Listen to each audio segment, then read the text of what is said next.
Shalom dan selamat pagi teman-teman semua.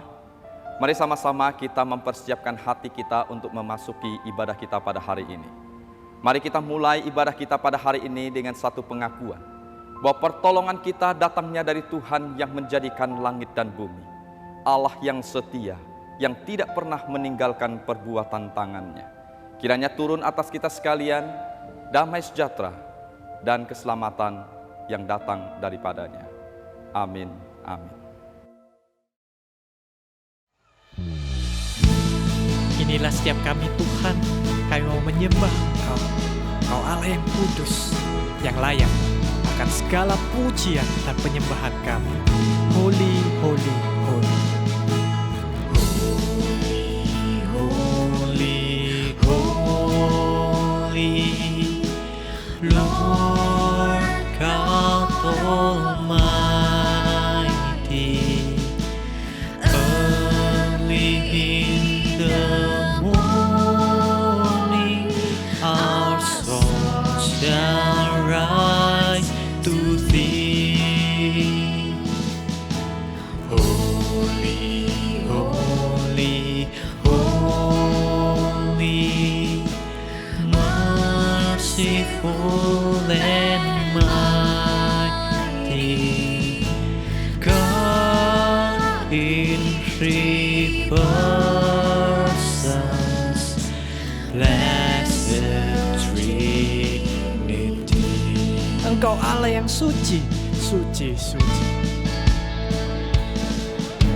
Suci, suci, suci, Tuhan Maha Kuasa. Dikau kami puji di pagi yang teduh. Engkau murah dan perkasa. Suci, suci, suci, murah dan perkasa.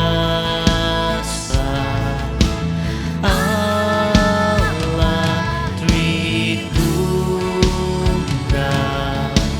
agung namamu. Segala pujian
Mari kita bersatu dalam doa.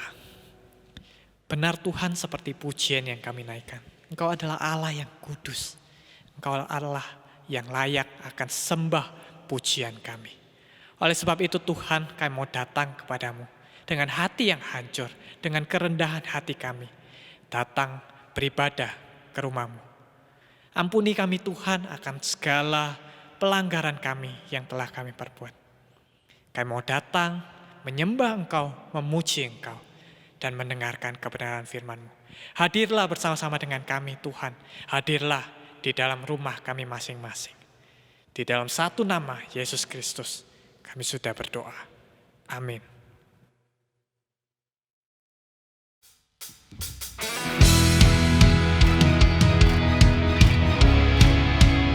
Sebab Dia adalah Allah yang beserta dengan kita dan hidup di dalam kita. Oleh sebab itu kita tidak akan takut.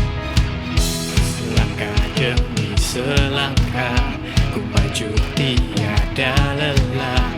Sekalipun ku berjalan dalam lembah kekelaman, ku tak takut, ku tak gentar, semua musuh gemetar.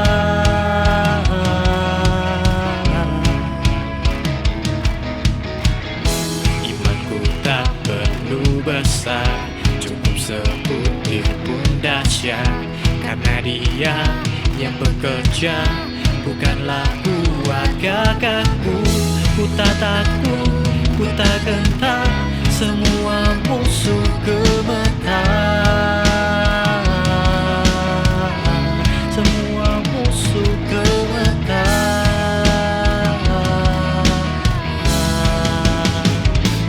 Yesus Tuhan, Engkau yang selalu bekerja dalam hidupku dan telah menjadi kuatku. Sekarang aku selalu kan meninggikanmu, kesetiaan-Mu besar di dalam.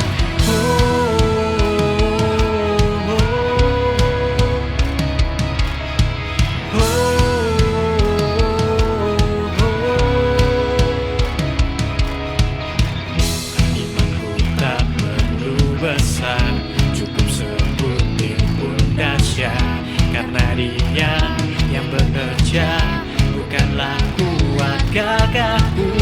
Ku tak takut, ku tak gentar, semua musuh gemetar. Semua musuh gemetar.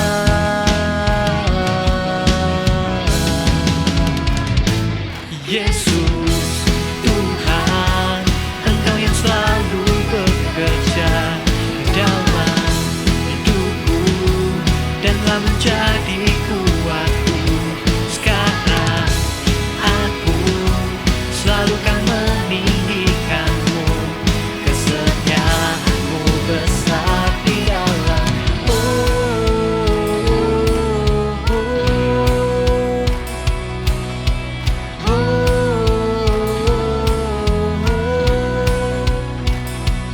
Bila Kau di sisiku, pada siapa ku takut?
pujian ini, dengan lagu ini, kita mau menyatakan kepada Tuhan, Tuhan pakai hidup kami, Tuhan berkati hidup kami supaya kami serupa akan Kristus.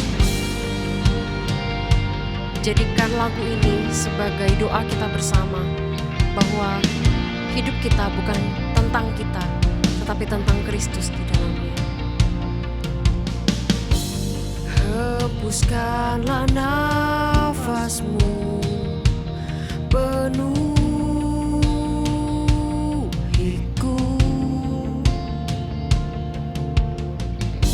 setiap musim hidupku Kau sertaku, ku arahkan mataku padamu, segenap jiwa dan hatiku berseru, Yesus, Kau di dalamku, Kau besertaku,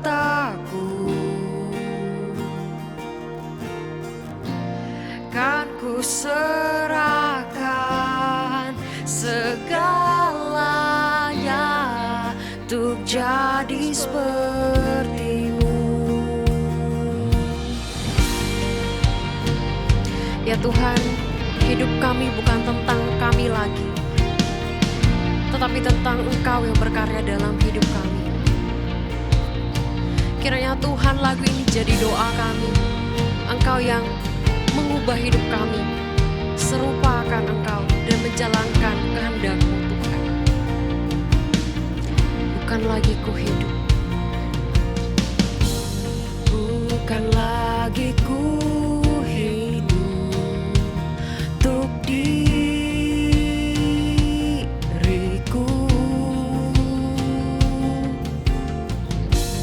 anugerah pengorbanan selamatkanku, ku arahkan mataku padamu, segenap jiwa dan hatiku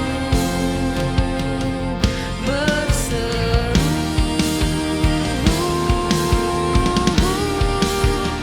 Yesus, Kau di dalamku, Kau besertaku, kan ku serahkan segalanya, kan ku serahkan segalanya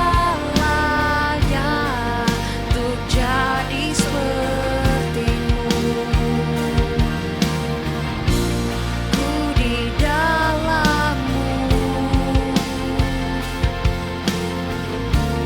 Kau penyelamatku, segenap hidupku ku jadikan persembahan yang hidup. Tiada kuasa yang dapat pisahkan ku dari kasih-Mu. Kau menuntunku berdiam dalam-Mu, ku hidup bagi-Mu.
Shalom teman-teman youth yang dikasih oleh Tuhan. Kita bersyukur pada minggu ini kita kembali bisa bersama-sama merenungkan akan kebenaran firman Tuhan. Pekan ini kita akan menggumulkan sebuah tema yaitu berjudul Simple Church. Apa yang akan kita eksplorasi bersama-sama di pekan ini? Marilah kita bersama-sama persiapkan diri. Sebelumnya kita tundukkan kepala, kita bersatu di dalam doa dan mohon pimpinan Tuhan. Tuhan, kami saat ini datang ke hadirat-Mu di dalam doa, mempercayai bahwa Engkau adalah Allah yang hadir. Engkaulah Allah yang berkuasa atas semesta dan atas kehidupan kami. Dan kami bersyukur di dalam kehidupan kami sepanjang hari-hari ini adalah kehidupan yang Engkau perhatikan dan tiada satupun dari bagian kehidupan kami yang terlewat oleh Engkau. Kami bersyukur juga pada hari ini kami punya kesempatan untuk merenungkan firman Tuhan. Pimpin kami untuk bisa menjadi gereja sebagaimana Tuhan memanggil kami sejak pada mulanya. Terima kasih Tuhan, pimpin setiap kami baik yang berbicara maupun yang mendengar. Oleh karena kami berdoa di dalam nama Tuhan Yesus Kristus. Amin. Teman-teman, ada seorang penulis yang bernama Michael Frost. Ya, dia berkata dan menantang gereja-gereja untuk mengajukan sebuah pertanyaan kurang lebih seperti ini. Seandainya gereja dan semua orang Kristen itu lenyap dari muka bumi, kira-kira apa yang dunia akan katakan? Apa yang keluarga kita katakan jikalau kita mungkin tiba-tiba lenyap? Apa yang akan dunia katakan? Tetangga kita, teman-teman sekolah, teman-teman kuliah, teman-teman kerja. Apa yang mereka katakan jikalau semua gereja dan orang-orang Kristen itu lenyap dari dunia ini? Teman-teman, apakah mereka akan kemudian bersuka cita? Yes, akhirnya dia hilang juga, ya dia nggak ada lagi. Yeay! Atau justru mereka akan merasa berduka cita. Mereka merasa kehilangan oleh karena sedih sekali. Ini orang-orang yang sangat berharga, orang-orang yang peduli sama aku, orang-orang yang berbeda dari yang lainnya. Dan kini mereka sudah tidak ada lagi. Ada sebuah kisah teman-teman. Suatu pub ya, tempat minum di Melbourne, Australia. Di situ ada 6 pub yang hampir bangkrut. Tetapi ada sebuah pengelola dari grup hotel itu kemudian menyerahkan akan bisnis mereka ini kepada sebuah gereja. Ya, gereja itu rindu untuk mengelola ya gabungan dari beberapa gereja ini kemudian mengadopsi akan pub tersebut dan mengganti fungsinya menjadi gereja. Ya, menarik ya, sebuah pub tempat minum diubah jadi gereja. Nah, bar terdepan yang biasanya dipakai untuk mengambil minum begitu ya, kemudian diubah menjadi sebuah tempat di mana anak-anak muda itu bisa nongkrong. Ya, semula ini adalah bar di mana itu air alkohol ya bisa mereka nikmati, diubah menjadi coffee bar. Ya, menjadi kopi yang tentu saja lebih ramah bagi orang-orang anak-anak muda, orang-orang percaya di gereja begitu ya. Dan akhirnya pub ini yang semula dipenuhi dengan alkohol berubah dengan satu tempat yang dipenuhi dengan aroma kopi di mana-mana. Ya, kita mungkin bayangin, wah kayaknya asik banget nih konsep gerejanya, keren gitu ya. Ada banyak pujian memang yang datang bagi para pemimpin gereja yang kemudian sudah berusaha inovatif, kreatif, dan tentu saja penuh dengan tantangan. Nah, tapi di sisi lain juga ada orang-orang yang kemudian ngomongin gitu, dan omongannya nggak disangka-sangka. Ya, mereka berkata seperti ini, ada seorang lokal yang biasanya datang dan minum di pub tersebut, dia berkata seperti ini. Biasanya aku akan datang, aku masuk ke tempat ini, belok di sini, aku duduk di tempat ini adalah spotku, this is my spot, where I can drink, di mana aku bisa minum dan have fun di tempat itu. Tapi sekarang aku sudah kehilangan spotku. Lalu ada orang lain yang juga berkata, aduh saya sangat sedih sekali dan ya ada banyak pub lain yang aku bisa kunjungi yang mungkin aku tidak akan pergi ke tempat ini lagi. Saudara, teman-teman, apa jadi yang sebetulnya disebut dengan gereja? Apa yang kemudian gereja akan lakukan ketika ada orang-orang yang sebetulnya mau datang dan kemudian apa yang gereja lakukan terhadap mereka? Apakah itu sebetulnya gereja? Teman-teman, saya akan membacakan firman Tuhan yang teman-teman juga bisa simak bersama-sama di dalam Kisah Para Rasul, pasal yang kedua, ayat yang 41 sampai 47. ini adalah salah satu cikal bakal atau prototipe dari gereja yang sebetulnya simple, tetapi bukan sesimpel kita kemudian serta-merta mengikuti apa yang ada di zaman ini ya. Kita akan bersama-sama membaca Kisah Para Rasul 2 ayat 41 sampai yang ke-47. Demikian firman Tuhan. Orang-orang yang menerima perkataannya itu memberi diri dibaptis. Dan pada hari itu jumlah mereka bertambah kira-kira 3.000 jiwa. Mereka bertekun dalam pengajaran rasul-rasul dan dalam persekutuan. Dan mereka selalu berkumpul untuk memecahkan roti dan berdoa. Maka ketakutanlah mereka semua, sedang rasul-rasul itu mengadakan banyak mujizat dan tanda-tanda. Dan semua orang yang telah menjadi percaya tetap bersatu. Dan segala kepunyaan mereka adalah kepunyaan bersama. Dan selalu ada dari mereka yang menjual harta miliknya, lalu membagi-bagikannya kepada semua orang sesuai dengan keperluan masing-masing. Dengan bertekun dan dengan sehati, mereka berkumpul tiap-tiap hari dalam bait Allah. Mereka masing-masing memecahkan roti di rumah masing-masing secara bergilir dan makan bersama-sama dengan gembira dan dengan tulus hati sambil memuji Allah. Dan mereka disukai semua orang. Dan tiap-tiap hari Tuhan menambah jumlah mereka dengan orang yang diselamatkan. Teman-teman, ketika kita membaca satu perikop dari Kisah Rasul 2 ayat 41-47 ini, coba teman-teman tebak gitu ya.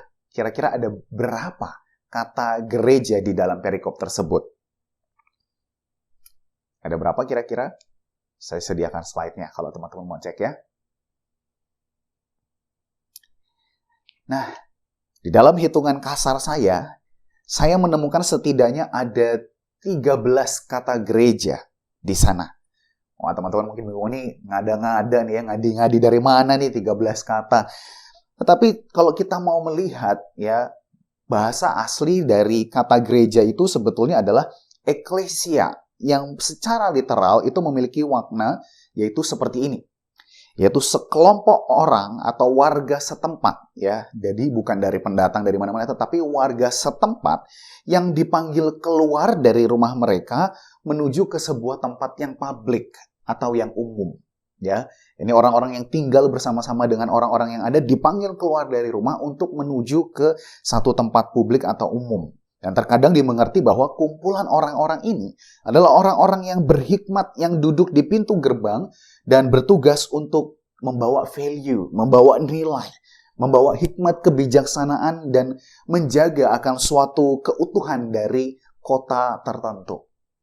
Dan tentu saja kalau kita mengadopsinya di dalam pengertian Kristen, ini adalah orang-orang yang membawa nilai Kristiani, yang membawa hikmat daripada Tuhan dan menjaga keutuhan kota. Oleh karena mereka terus menjaga orang-orang percaya di dalam Tuhan yang membangun akan kota tersebut. Jadi di dalam perikop tadi, kata ganti daripada orang-orang atau mereka itu sebetulnya menunjukkan kata gereja pada abad pertama. Jadi jika kita berbicara tentang gereja, ini bukan soal gedung ini atau gedung itu yang berada di jalan ini dan jalan itu. Tetapi gereja adalah setiap kita yang saat ini hadir di dalamnya. Di masa pandemi, baik yang secara on-site maupun online, kita semua adalah gereja. Jadi seharusnya gereja adalah kita. Tetapi yang menjadi pertanyaan penting adalah, apakah kemudian kita adalah sebagaimana firman Tuhan itu katakan tentang apa itu gereja? Teman-teman, firman Tuhan mengatakan bahwa gereja pertama-tama seperti di dalam teks Kisah Para Rasul adalah yang pertama. Mereka adalah orang-orang yang menerima akan pengajaran Tuhan.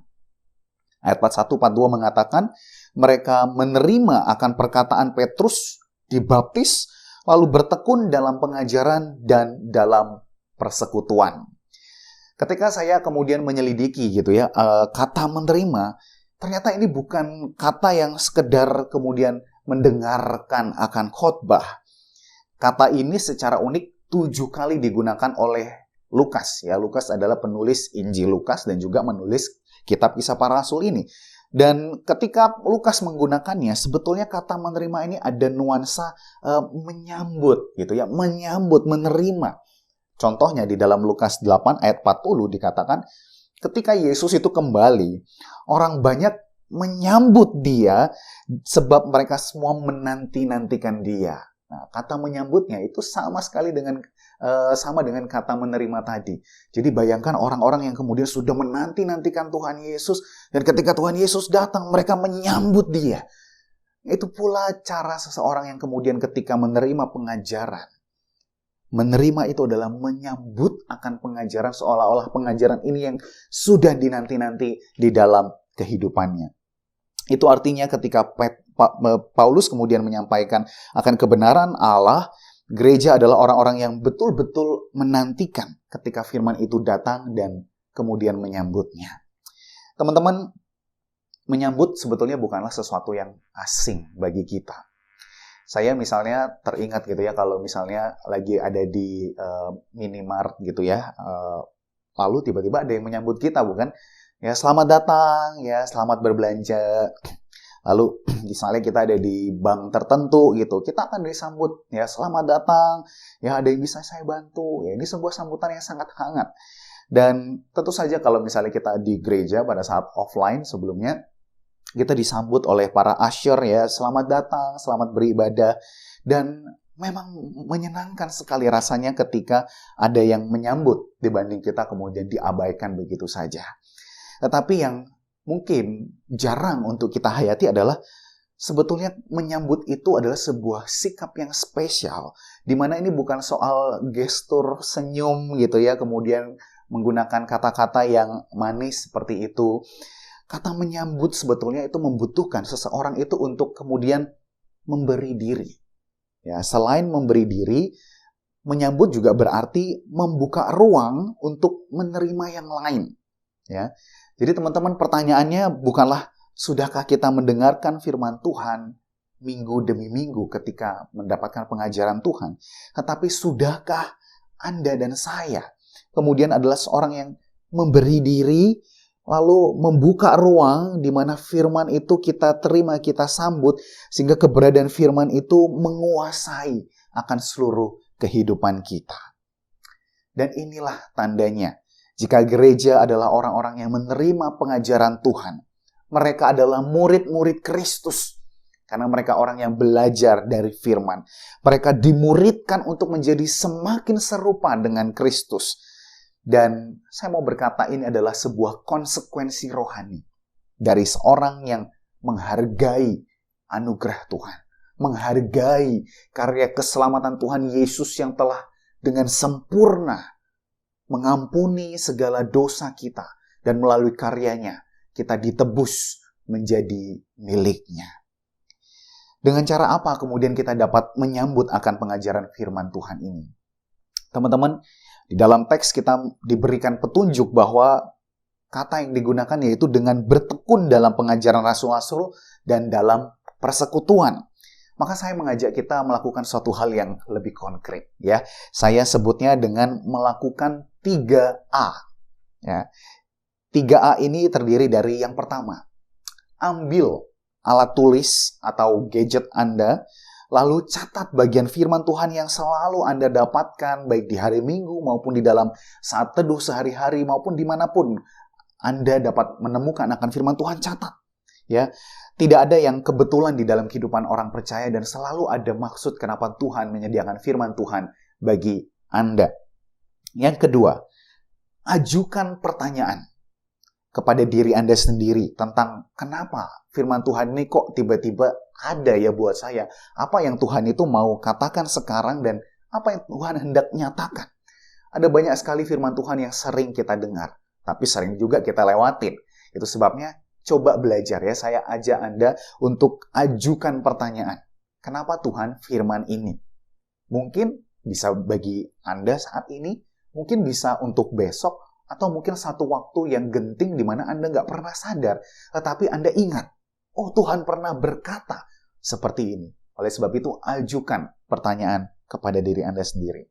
Dan yang terakhir, bahwa kita tentu saja tidak bisa bertumbuh dengan sendiri. Oleh karena itu, yang ketiga adalah ajak kelompok kecil Anda. Kalau Anda belum punya kelompok kecil, cari teman.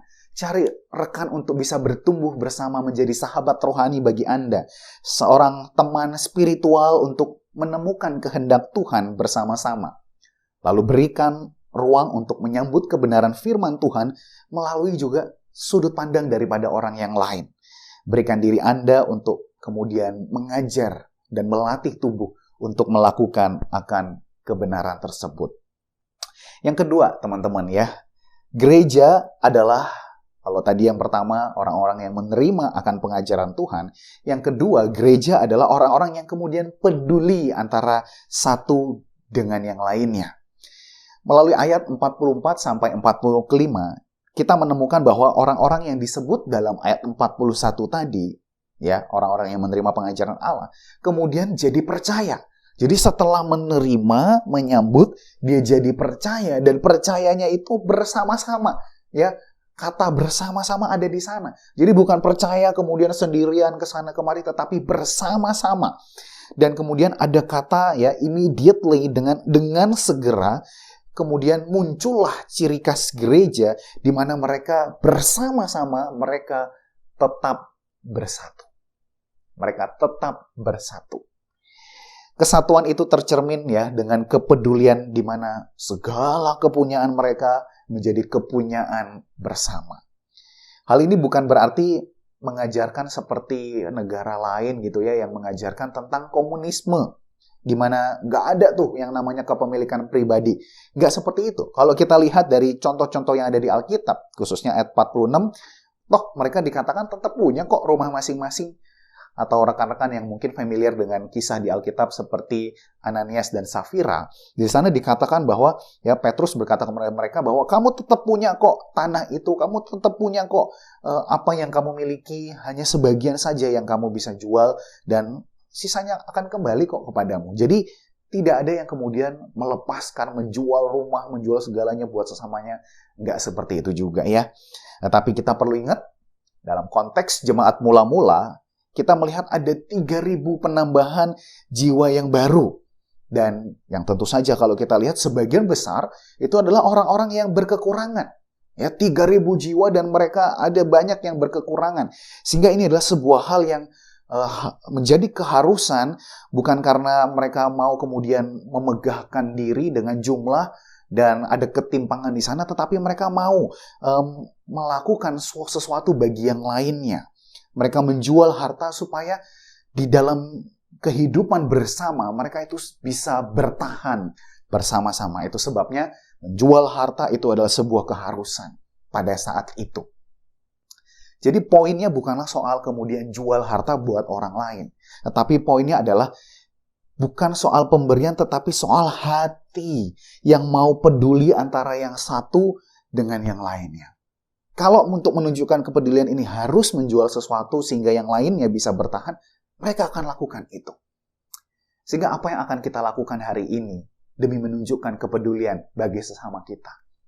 Mungkin ada yang sedang membuka usaha. Kita bisa mendoakannya. Kita bisa datang dan menguatkannya. Kita juga bisa datang dan ikut belanja di sana, menikmati dan mensyukuri. Dan bahkan mungkin kalau kita punya berlebih, kita bisa beli beberapa dan bagikan kepada orang-orang lain yang juga mungkin membutuhkan. Kita bisa melakukan hal tersebut untuk menunjukkan kepedulian.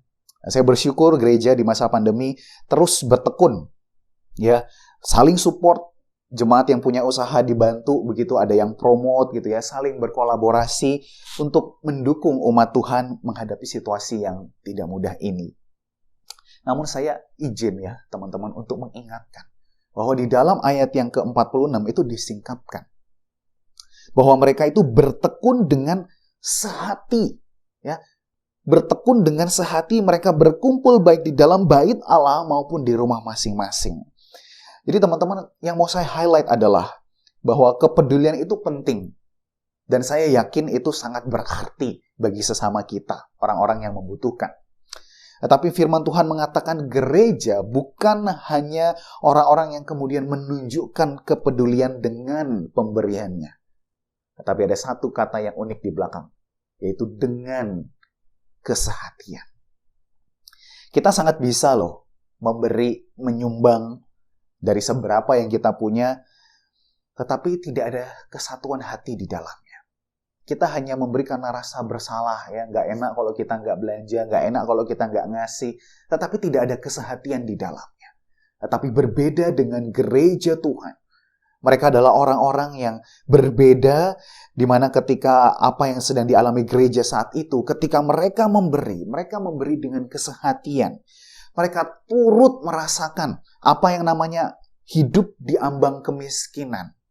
Mereka saling melihat kondisi antara yang satu dengan yang lainnya. Saya percaya mereka adalah orang-orang yang kemudian berkunjung ke rumah jemaat-jemaat dan mereka melihat, ya ampun, ini rumahmu seperti ini, kamu sulit sekali untuk bisa tidur dengan nyenyak. Aku punya apa yang aku bisa supaya menolong kamu bisa tidur dengan nyenyak. Kamu rasanya akan kedinginan sekali dengan baju yang seperti ini. Aku akan berikan mantelku untuk kamu bisa tidur dengan hangat.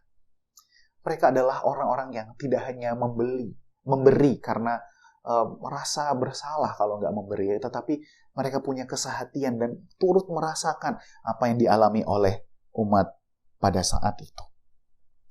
Maka saudaraku, jika gereja adalah orang-orang yang peduli, ya, satu dengan yang lain, maka dengan cara apakah kita bisa menunjukkan kesehatian? Kalau tadi saya mengajak kita melakukan 3A, ya, yang kedua, saya mengajak kita melakukan 2B. Apa itu 2B? Yang B yang pertama adalah berikan. Berikanlah waktu kepada sesama kita. Jikalau kita bisa menghabiskan waktu berjam-jam nonton YouTube, Netflix, kemudian sosial media, dan bermain game, saya tidak ragu. Saya percaya sekali bahwa kita pasti bisa memberikan satu waktu bagi sesama kita. Dan saya percaya bahwa di dalam waktu yang kita bisa bagi, kita curahkan kepada sesama, ada sebuah cicipan sukacita surgawi yang Allah itu sediakan untuk kita. Kita bisa merasakan Tuhan melalui fellowship dan kebersamaan yang ada. Saudara, ada banyak orang kesulitan merasakan Tuhan. Tapi berapa banyak orang yang mencoba mencari Tuhan di dalam persekutuan. Jangan pernah abaikan kesatuan di dalam tubuh Kristus. Karena di dalam tubuh Kristus, kita saling membagi-bagikan Kristus. Menolong mereka yang saat ini mungkin sedang tidak bisa melihat Tuhan. Berikan waktu untuk kita bisa menghadirkan Tuhan di dalam komunitas. B yang kedua, teman-teman. Tidak hanya kemudian kita beri waktu, tetapi yang kedua adalah kita berjalan bersama di dalam kehidupannya. Jika gereja kita rindu lebih ramai pendatang, lebih ramai viewers, buatlah atraksi, ya, hal-hal yang aneh-aneh gitu, yang unik, yang keren gitu ya, effort lebih, pasti viewers, gereja akan lebih banyak orang yang datang. Tetapi jika gereja kita ingin terdiri dari orang-orang yang bertekun di dalam pengajaran, tertarik dengan isu-isu kehidupannya, menghubungkan kebenaran firman Tuhan dengan titik-titik realita akan pengalaman kehidupan, pergilah berinkarnasi, berjalan bersama di dalam kehidupan. Tidak hanya di dalam senang, tapi juga di dalam rasa sedih. Tidak hanya di dalam kondisi yang baik atau normal, tetapi juga di dalam kondisi yang sulit sekalipun. Berjalanlah bersama di dalam kehidupan orang. Dan mereka akan merasakan bahwa, oh, gereja ini bukan gereja yang hanya memanfaatin aku punya karunia apa untuk melayani ini dan itu. Tetapi ini gereja yang senantiasa hadir. Dia menjadi keluarga bagi aku. Dan aku bisa menjadi diriku, perlahan mengubah diriku untuk menjadi serupa dengan Kristus. Poin yang terakhir, saudaraku, adalah poin yang meringkas kedua poin pendahulunya. Dimana kalau misalnya teman-teman lebih suka dengan yang bentuknya steps gitu ya, atau langkah-langkah konkret untuk bisa dikerjakan, latihlah diri kita untuk melakukan yang 3A dan 2B tadi.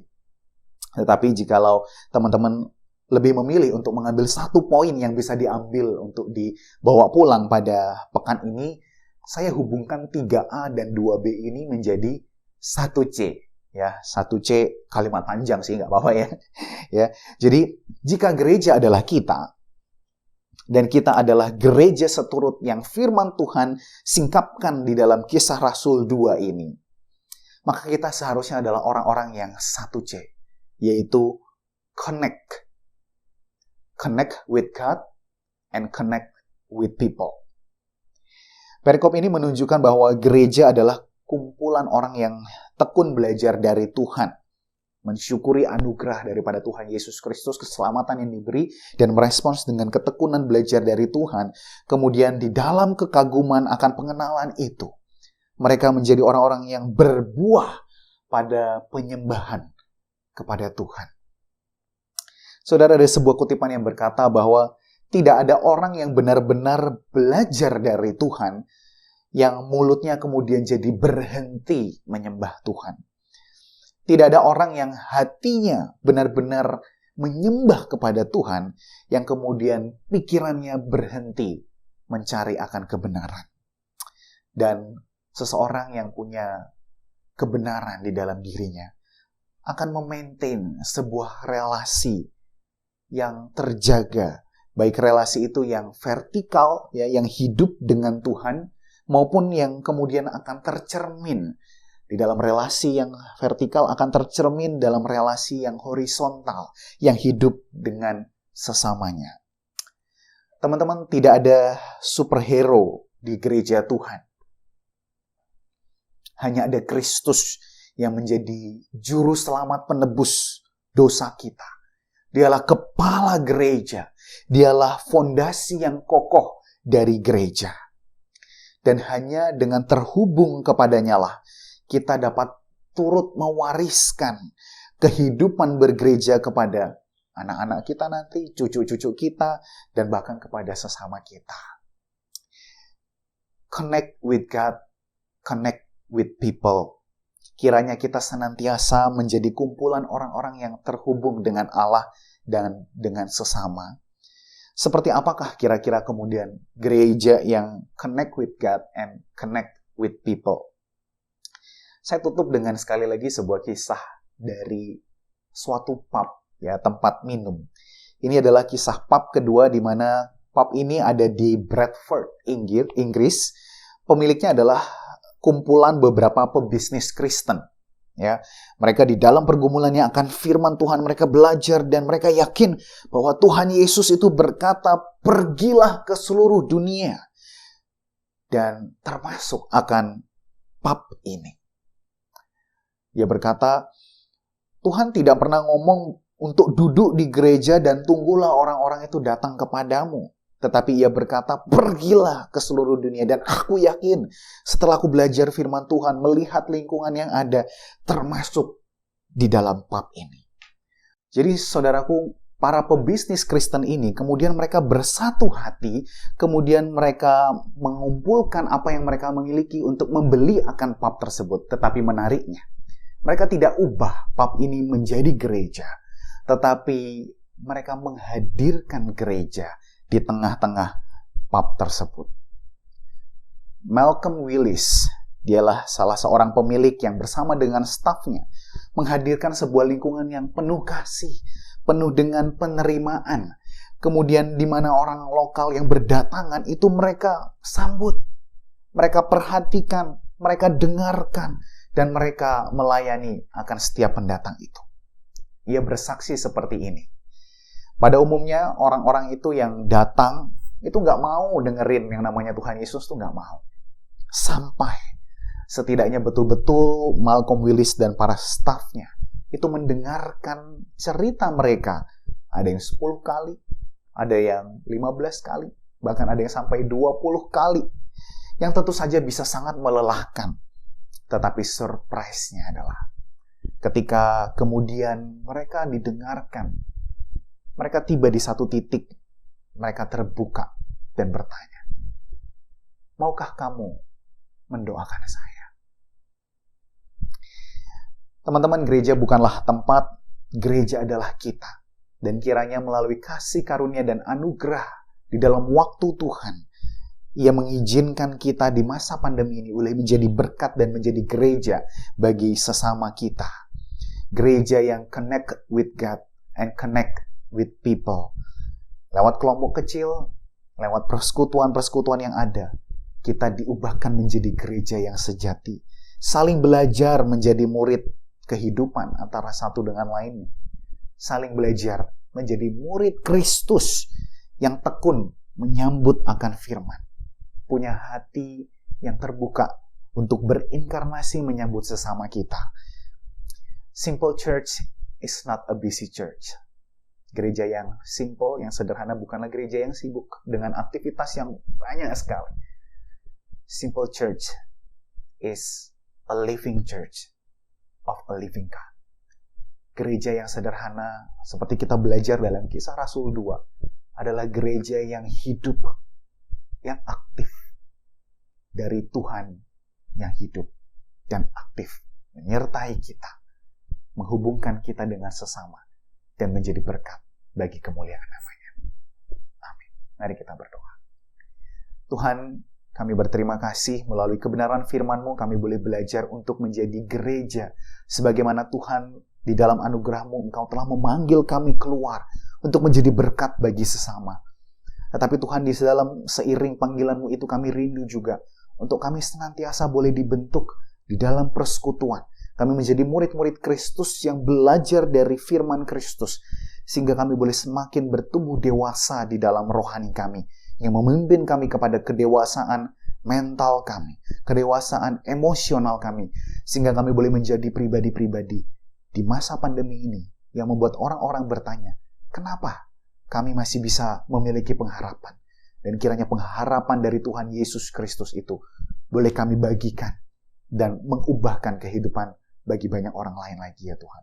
Terima kasih ya Tuhan, kiranya Engkau dipermuliakan di atas segala-galanya melalui kehidupan kami yang kami rindu untuk kami ubahkan menjadi semakin connect with you and with others. Terima kasih Tuhan, dalam nama Yesus kami berdoa. Amin. Tuhan Yesus memberkati saudara sekalian. Terima kasih untuk penginjil Ezra Solavide yang sudah menyampaikan kebenaran firman Tuhan pada hari ini. Kita bersyukur ada satu pesan yang baik untuk kita ambil sebagai murid Kristus, sebagai tubuh Kristus. Kiranya teman-teman pesan firman Tuhan ini boleh jadi bekal yang baik buat kita menjalani kehidupan sebagai murid Kristus. Teman-teman, kita mau menyerahkan beberapa pokok doa yang akan kita doakan bersama-sama. Mari saat ini kita menenangkan hati kita. Kita mau berdoa syafaat di hadapan Tuhan. Mari kita berdoa. Bapa di sorga, kami secara khusus datang kepada Engkau. Kami mau bersyukur Tuhan untuk karya keselamatan yang Tuhan kasih buat kami. Karena karya keselamatan itu kami boleh Tuhan diizinkan kembali berelasi dengan Bapa sendiri. Dan bahkan memperbaiki relasi kami dengan manusia, dengan sesama kami yang sudah percaya ataupun yang belum percaya. Kami tahu ini adalah privilege buat kami. Dan kiranya Tuhan, kami sebagai murid Kristus, kami tidak mensia-siakan privilege yang datang dari Tuhan ini.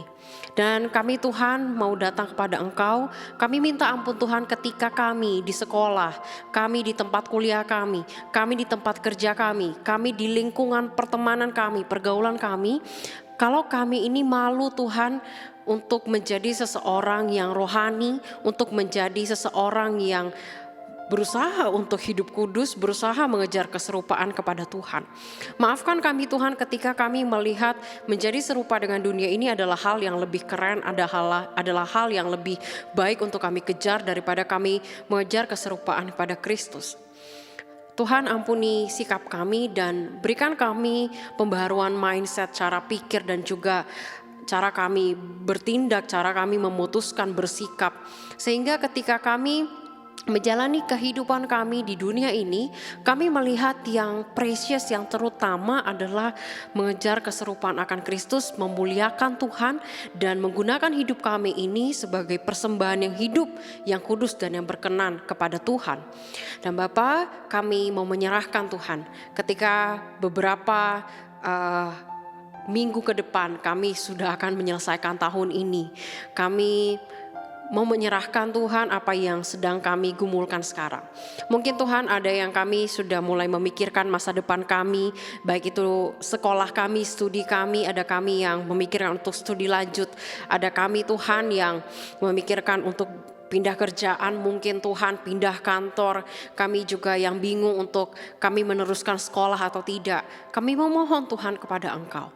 Kiranya Tuhan sendiri yang boleh memimpin langkah kehidupan kami. Ketika kami merancangkan sesuatu, mengharapkan sesuatu, biarkan kami berharap di dalam Tuhan. Kami merancangkan bersama-sama dengan Tuhan. Bukan kehendak kami pribadi, tetapi kami belajar untuk tunduk kepada kehendak Tuhan. Dan Tuhan, kiranya ketika pertimbangan-pertimbangan muncul dan kami siap untuk memutuskan, semuanya itu berasal dari Tuhan juga. Kami menyerahkan masa depan kami ke dalam tangan Tuhan. Kami percaya masa depan kami akan baik di dalam Tuhan, bukan karena kami yang mengusahakannya, tetapi karena Tuhan yang merancangkannya dengan sangat indah dalam master plan Tuhan. Ini doa kami Bapa, di dalam nama Tuhan Yesus kami berdoa. Amin. Pengakuan iman rasuli. Aku percaya kepada Allah, Bapa yang Maha Kuasa, Khalik langit dan bumi, dan kepada Yesus Kristus, anaknya yang tunggal Tuhan kita, yang dikandung dari Roh Kudus, lahir dari anak darah Maria, yang menderita sengsara di bawah pemerintahan Pontius Pilatus, disalibkan, mati dan kuburkan, turun ke dalam kerajaan maut. Pada hari yang ketiga, bangkit pula dari antara orang mati, naik ke surga, duduk di sebelah kanan Allah, Bapa yang Maha Kuasa, dan dari sana Ia akan datang untuk menghakimi orang hidup dan yang mati. Aku percaya kepada Roh Kudus, gereja yang kudus dan am, persekutuan orang kudus, pengampunan dosa, kebangkitan tubuh, dan hidup yang kekal. Amin. Mari saat ini kita mau menutup ibadah kita dengan menyatakan bahwa kita mau meresponi panggilan Tuhan, kasih Tuhan di dalam hidup kita.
Teman-teman yang dikasihi Tuhan, kita akan mengakhiri ibadah kita pada hari ini.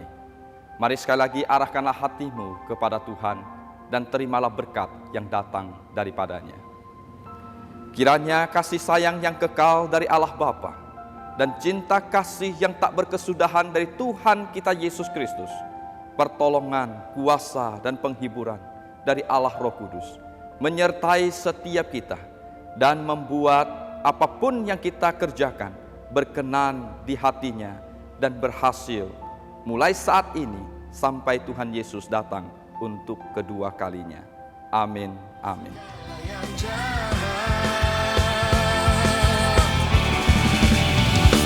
Tak mau